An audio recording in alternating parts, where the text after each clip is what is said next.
So what exactly is the purple pill? A lot of people are familiar with red pill, but not so much with purple pill. So what is that exactly? So purple pill by AMS's definition, shout out to AMS, is a red pilled man that chooses to still be in relationships. Because if you're red pilled, I mean, think about it. We know the marriage certificate's horrible, so why would you get married?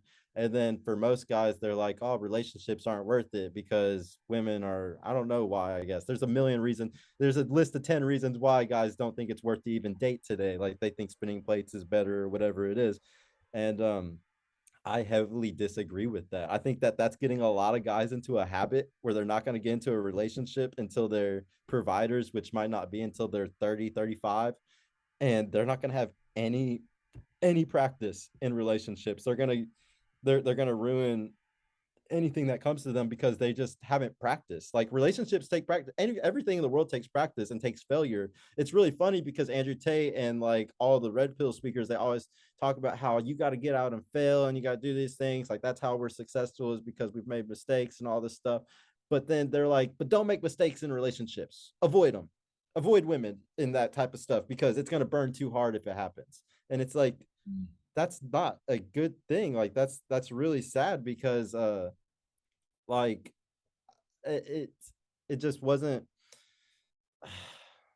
like I don't know. It's half the truth. Like they need to know like the full 100% truth, which means that you got to do all of it. You got to fail at everything. And I really Mhm. honestly just feel bad that all these guys are following this track and they're not going to have kids probably. I don't care if they probably don't want marriage, but the lineage thing is a big deal. Like one of my shout out to one of my good friends too. We don't die, we multiply. And like a lot of guys, their lineage is gonna die with them, and that's a really, really sad, scary thing to me. Like I feel really bad for a lot of guys because every guy deserves to have his lineage go on. You know, it Yeah, I agree. it sucks. I said, how are you able to get some of the bigger name people onto your podcast at an early stage? Okay, so that was just man. This kind of goes back to that thing I was talking about determinism. Like crazy shit happens for a reason. Like I don't know Pearl. Like I just I had been messaging her for months. She inspired me to make my channel kind of whenever she started her channel. Um and so like I was messaging her when she was like at 30,000 subs and I was like, "Hey, I really like what you're talking about because you have a woman's perspective on red pill stuff." And she disagreed. Like she wasn't by the book at the time. She wasn't Rolo by the book. Right now she's really by the book, by Rolo's book. And back then she wasn't because she had a boyfriend. She was saying a lot of red pill stuff but disagreeing with certain things because she was a girl in a relationship. And I agreed with those things a lot. Her and Jay Waller and like a little bit of Brandon Carter. There were certain guys in the manosphere that were either in relationships or like Jay Waller isn't even in a relationship, but he always likes to talk about how it's men's fault. It's not women's fault. And like that was something I took from him. Like there's just some points that I grabbed from different people that I kind of developed like the purple pill philosophy from. And that was just grabbing bits and pieces from them. It just the way I put it is that uh like red pill is like if we were cave people still. So like I think purple pill is like now that we've had religion for 6,000 years, philosophy for 2 to 3,000 years, we're not just cavemen anymore. We're not just a hedonistic society that like the con what were they called, like the cons or whatever. Like we're not like that shit anymore. We're just going and pillaging and killing every village around us and raping all the women and stuff. It's like we're not doing that shit anymore. Like that's just not what society is. So I think there's a lot of people following like red pill whenever they're not thinking about how like we have philosophers now. Like it's 2022. Like it's a whole different world. Like we can't follow this animalist instinct path. Like we got to think with our brain and be like, wait, I'm not going to cheat on my wife because she does a lot for me and Mhm. she's a good person. And like another thing is like I go to red pill women all the time on Reddit. I read what true red pill women, like women that are good women, like good fucking wives that do all the red what you would want if you're a red pill guy, like a tradcon woman, traditional woman that's not a hoe and stuff like that. And these women, like the women that are the elders in the forum and stuff like that, and all the ones that give advice, if a girl goes into that forum and is like, "Hey, I'm dating this guy. he's doing the whole spinning plates thing because he thinks that's okay. All the women in there like leave him now. Like don't do it. All of us are in amazing tradcon relationships, and we are not with men that do that to us. Like you can go find a really really good guy, and he's not going to do that to you. And that's the 1,000% truth. If they're a perfect unicorn woman that's doing all the right shit, there is another guy out there that will do everything for that and also won't cheat on her. Or if he does, he'll fucking he won't he'll do. Honestly, women say they want the truth. They don't want the fucking truth. They would rather have a guy fucking lie to them. And even if she did have that guy, at least like she wouldn't know about it, type of thing. And like that's just something that's like really true. But back to like Pearl coming on, it's the like I believe it was just, man, luck, I guess, or it's meant to be. Because yeah, like I was messaging her for months, like she stopped replying to me because she started blowing up. And then she said she was coming to Dallas. I messaged her. She was looking for a studio. I was like, I have a studio. Like I told her all the stuff that I had, and she was just like, yeah, like I want to use it. And I was like, could I do an interview? And she was like, yeah, of course. And I was like, you don't got to pay me then. Like, don't even pay to use everything. Like, just do an interview with me. That's all I care about. And so So it was a really cool thing. I was just really humble the whole time and just gave her, whatever I could to help, because she's obviously way higher than me on the totem pole. I'm gonna do whatever I can to make her happy while she was here. And we made a really good friendship. She's cool as hell, man. Like she taught me a lot. She taught me, so she probably gave me $100,000 in marketing knowledge for YouTube just for free. Just being nice, just at eating together and stuff. Like she's a very cool, down to earth, like humble person. Very humble. And like she just got 100,000 subs in like a week just now. It's like it's crazy how yeah, fast she's she's going blowing up. crazy. She's going nuts. Yeah, but it really does feel like sometimes shit happens for a reason though. Like how crazy is it that she just happened to go on a US tour? She was going to go to Dallas a month after I built this studio. Like Mhm. I built this studio. It cost me $40,000 to put Oh, everything together. And I thought I wasn't gonna make my money back for at least a year. I said, you know what? I might not be monetized for 6 months. That rate was slow before she came on my show. I was like at 450 subs or something. And then this happened. I'm at like 1,700 now. It's absolutely insane like I can't believe, like that makes me believe that there's something above me that's making this happen. Like consciousness wants this to happen. There's like she was meant to come and meet me. I was meant to watch her and her Hafiz debate because that changed me a lot and made me think about a lot of new things. There was just a lot of things happen for a reason, bro. And like another thing that everybody, a quote that somebody said in the Discord, they were like, I don't know if he said success comes or like something comes whenever preparation meets um opportunity.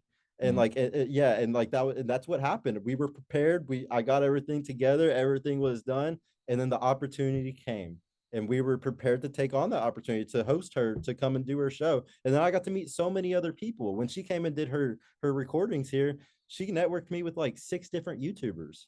So it was just like it was the golden opportunity that, how could this have happened? It was a very lucky thing. And there's not a lot of people that are doing the live YouTube show thing. So I think that like, and I noticed that when I saw what Fresh and Fit did and when I saw what she did, I was like, oh, there's not a lot of people that are doing this. It's hard. And I did a little research and I found out how to do the cameras and the mics and stuff. And I was like, okay, it's a little costly. That's why. And so then I just like thought about it for like, I think I thought about it for like 2 days.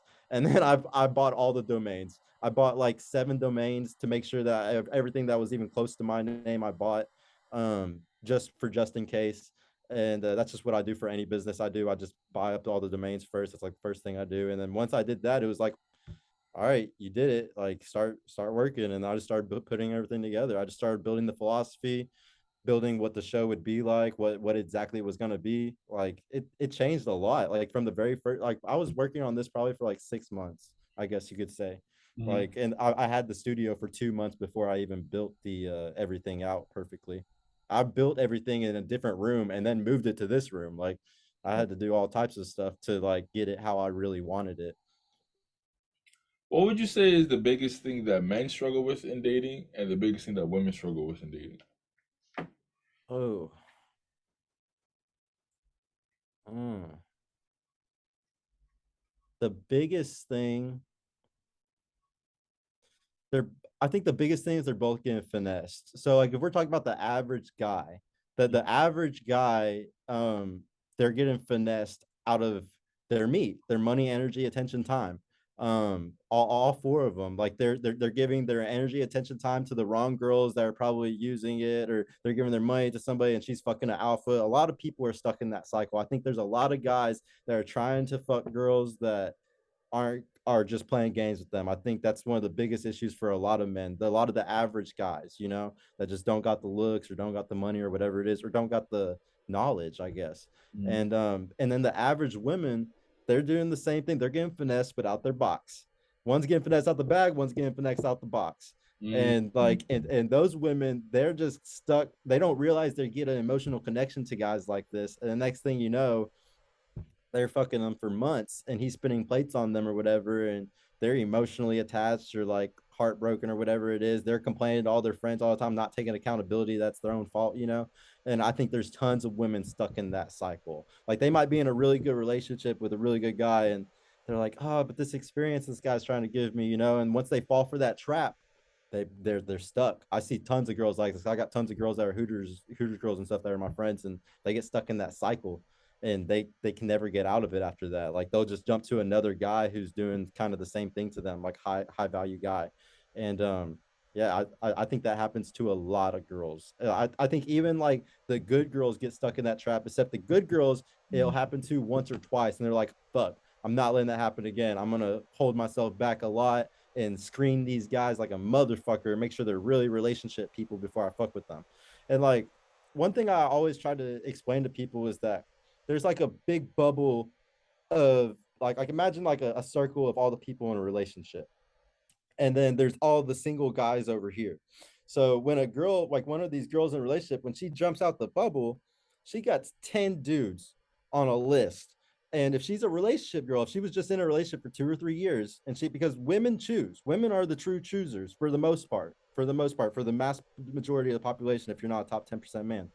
And since they're the choosers, so as soon as one of those good average girls gets out of a relationship, you're not even going to be in that list of 10 guys if you're a red pill guy, if you're posting red pill shit, if you're acting like a player, if she's never seen you post that you were ever in a relationship, and but she's been watching you for 6 years, like those girls might come and fuck you. They might be like, oh, this is a good lay. I'm trying to hit it and quit it. And they might do that, but they would never consider those guys for a relationship unless they're mentally ill and they're just not thinking correctly, which some girls are like that. There's a lot what the red pill does is it if you spin plates and you do that stuff, all you do is end up having like the borderline personality disorder girl, the girl with BPD that's obsessed with you, because she's the only one, she has neglect issues, and that's the only reason why she'll allow somebody to treat her like that and run game on her like that. Most girls are mentally healthy enough to not do that shit, and they'll go and get in a good solid relationship sooner or later. And they'll choose the fat guy, man.